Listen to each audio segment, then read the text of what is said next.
Hello, welcome back to a new video. Thank you so much for tuning in. If you are new here, welcome. If you are returning, thank you so much for returning. I really appreciate it. And today we're going to be talking about baby milestones.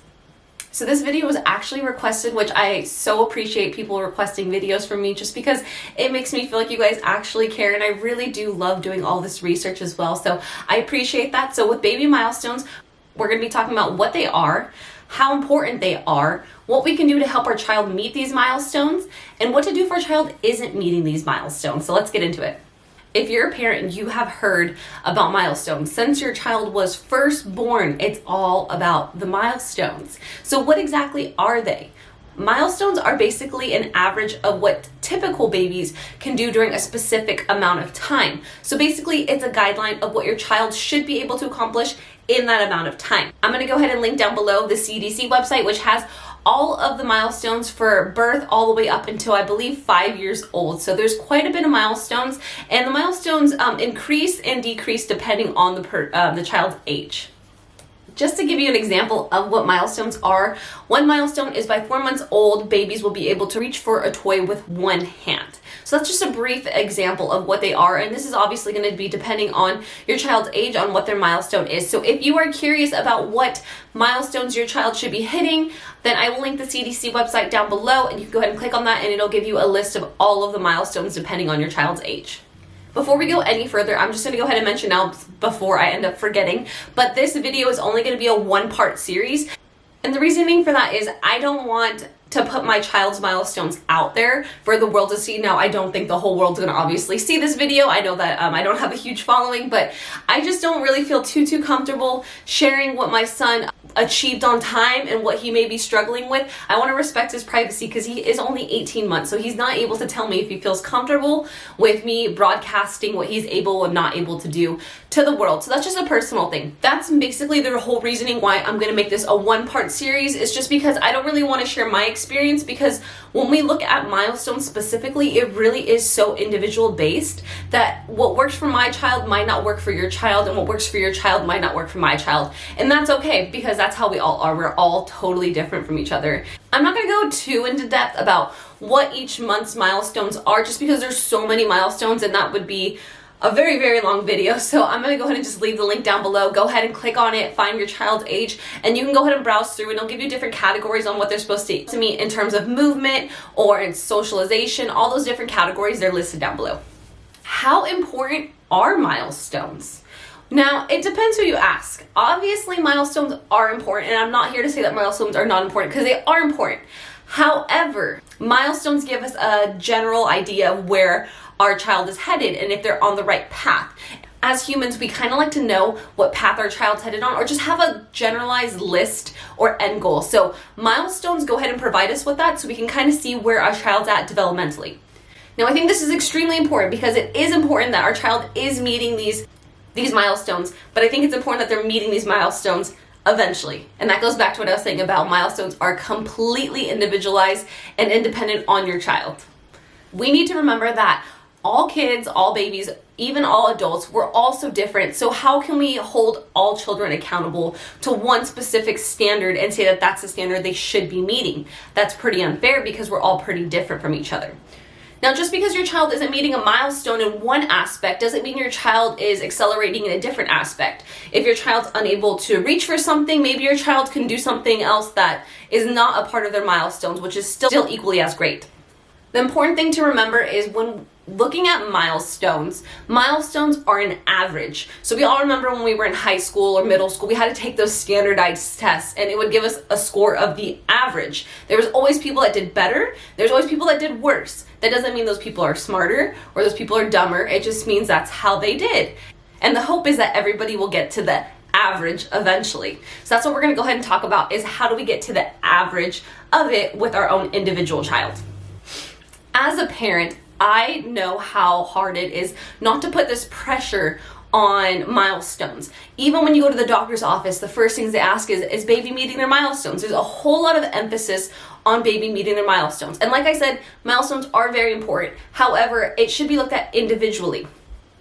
As a parent, we have pressure from our pediatrician, the CDC, family, friends, comparing it to other babies that we see on social media to meet these milestones, which goes ahead and sets us up for an unrealistic standard and can actually put additional stress on us and on our baby. Now, there is several reasons why your child might not be meeting their milestones. And one of the big reasons that I think a lot of people tend to forget is your child's age.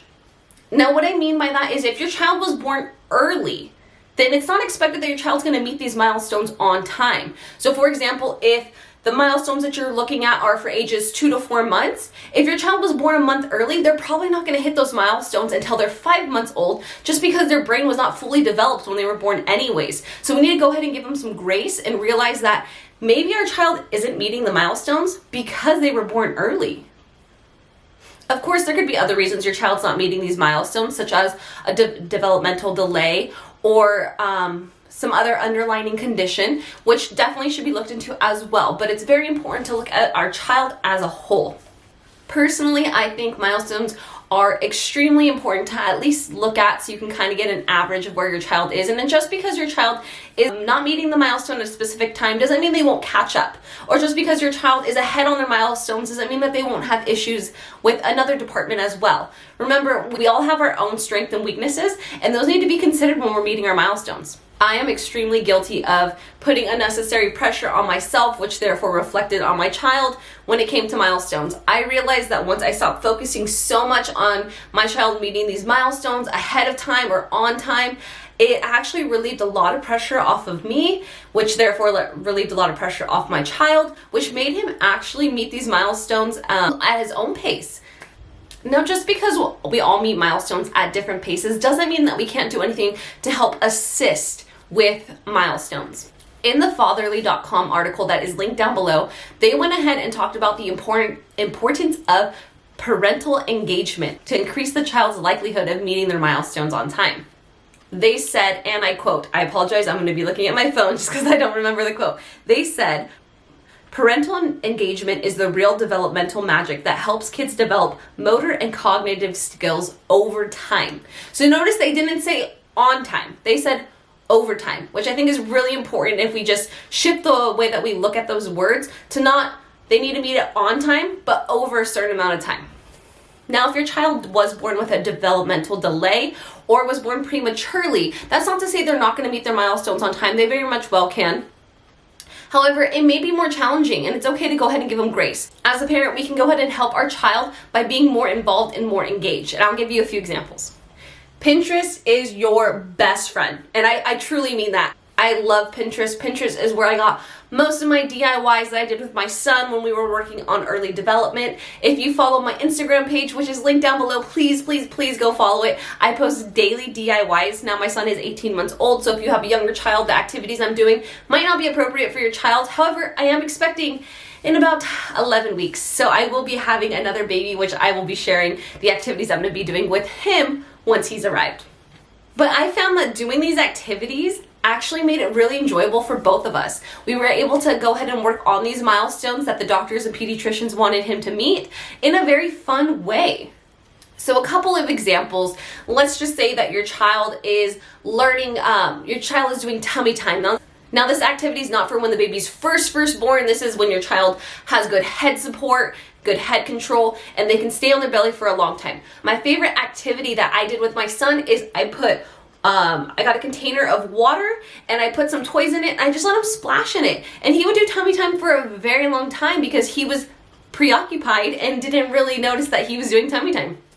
An example of a fun DIY you could do if your child is learning to reach for things is just holding fun objects over your child and having them reach for it. One thing that I really like to do, I'm really into sensory play, is having your child feel different things. So I actually made my son a DIY sensory board and he could reach for those and try and feel different things as well.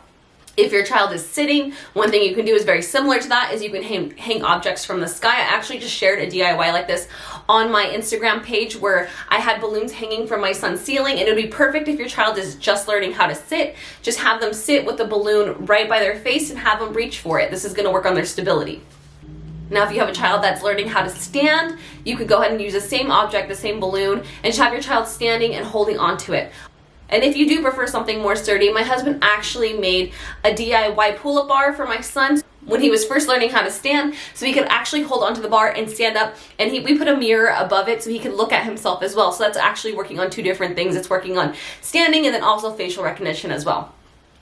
As you can see, there's lots of things, and there's definitely a lot of resources, so I encourage you to go ahead and use Pinterest as your best friend, use YouTube videos, and just try to find things around your child's age that you could do from home. DIYs don't have to be expensive. You could use everyday household items to go ahead and help your child meet their developmental skills. So what should you do if your child is not meeting their milestones? First thing you want to do is go ahead and talk to your child's pediatrician.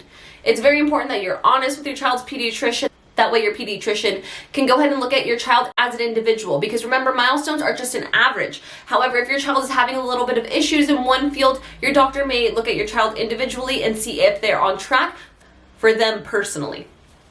The second thing I encourage you to do if your child is not meeting their milestones is don't beat yourself up. Don't think that this has anything to do with you or that you're not being a good parent. The fact that you're even watching this video trying to figure out your child's milestones, or if you're looking at the CDC website trying to figure out if your child's on time, shows that you care and you're an involved parent. So give yourself a pat on the back for that, and try not to beat yourself up on if your child's not meeting their milestones. As I've said time and time again, remember, milestones are individuals, so if your child's not meeting it, that doesn't mean that they won't eventually catch up to meeting their milestones as well.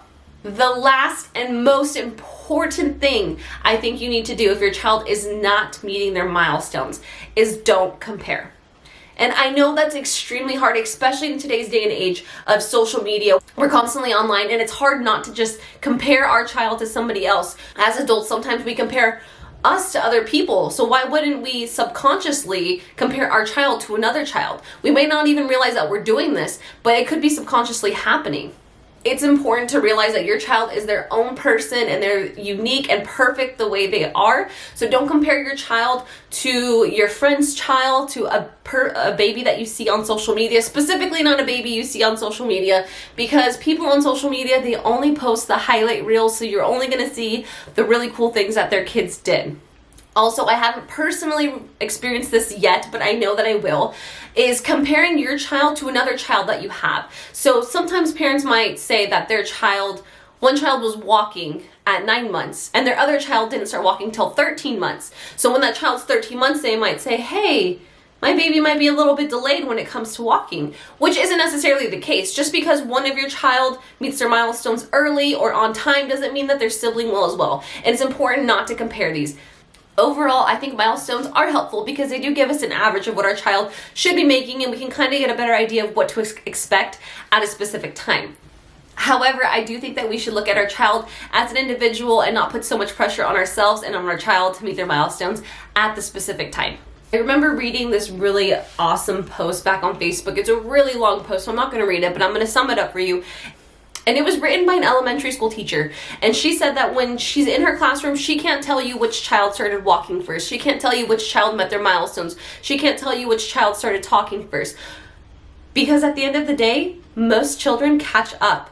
So there's no need to put all of this pressure on our children and on ourselves to meet the milestone, the specific average time. Just remember that you're doing a good job and you're the perfect parent for your child. I hope this video was helpful. I hope that you enjoyed it. If you enjoyed this video, please go ahead and give it a like. Subscribe to my channel if you haven't already. Please share this video as well. And if you can, please leave me a comment on some video suggestions. I would love to make more videos that you guys are actually interested in. But that is it for today's video. I will see you next week. We're going to be talking about a topic that I am extremely passionate about, which is the importance of changing our wording to better impact our children. Thanks for watching. Bye.